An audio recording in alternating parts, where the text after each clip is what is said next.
हाथ में विवाह रेखा कैसे देखें? शादी कब और कैसे कितनी दूर होगी? यदि आपके विवाह में देरी हो रही है, आप जानना चाहते हैं आपको जीवन साथी कैसा मिलेगा, हमसे प्रेम करेगा या नहीं, ससुराल पक्ष कैसा होगा, जानने के लिए हमारे इस वीडियो को पूरा देखें। दर्शकों, मैं हूं आपके साथ पंडित प्रमोद कृष्ण शास्त्री।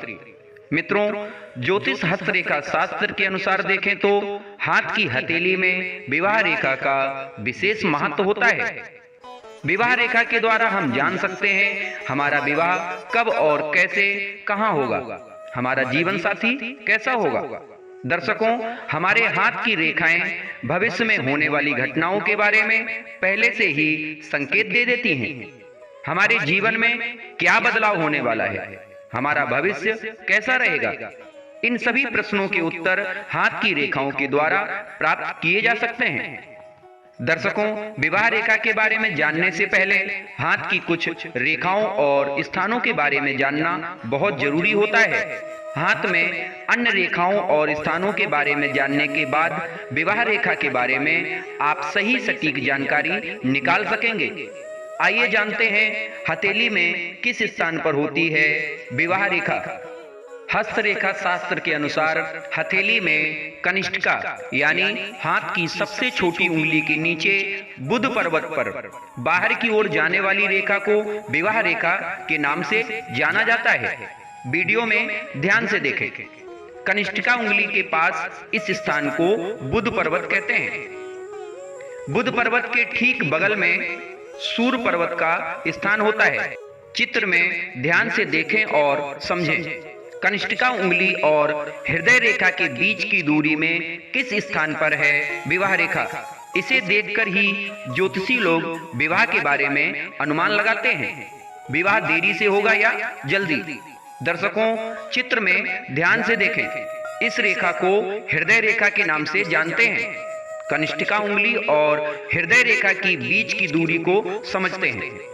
कुछ लोगों के हाथ में हृदय रेखा के बिल्कुल पास में विवाह रेखा होती है। चित्र में ध्यान से देखें।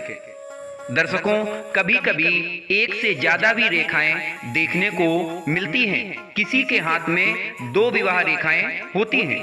यदि विवाह रेखा हृदय रेखा के ज्यादा पास में होती है तो 18 से 21 साल की आयु में विवाह होने की संभावना रहती है, और यदि हृदय रेखा से विवाह रेखा की दूरी ज्यादा है तो 28 से 31 वर्ष की आयु में लगभग विवाह होता है। दर्शकों, एक से ज्यादा विवाह रेखाएं प्रेम प्रसंगों के बारे में भी दर्शाती हैं। किसी किसी के हाथ में एक से अधिक 2 या 3 रेखाएं होती हैं। आइए जानते हैं विवाह रेखा के बारे में विस्तार से।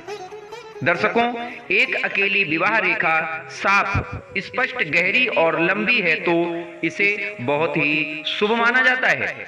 ऐसे जातकों को अधिक प्रेम करने वाला जीवन साथी मिलता है। यदि बुध पर्वत की ओर आते आते विवाह रेखा 2 से 3 भागों में बंट जाए तो विवाह होते होते टूटने की संभावना रहती है। यदि बुध पर्वत पर 2 भागों में विवाह रेखा नजर आए तो विवाह होने के बाद वैवाहिक जीवन में कलह की आशंका रहती है।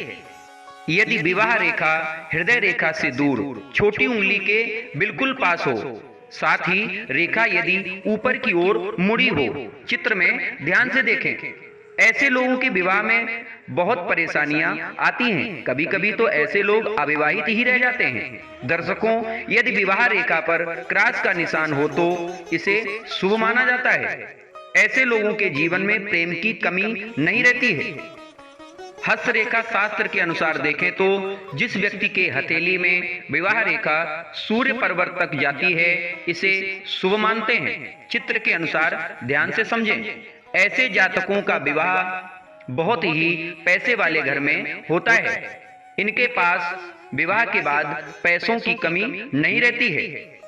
जिन पुरुषों या महिलाओं के हाथ में विवाह रेखा के साथ साथ 2 से 3 रेखाएं और होती हैं, ऐसे लोगों के जीवन में पति या पत्नी के अलावा प्रेम प्रसंगों की संभावना रहती है।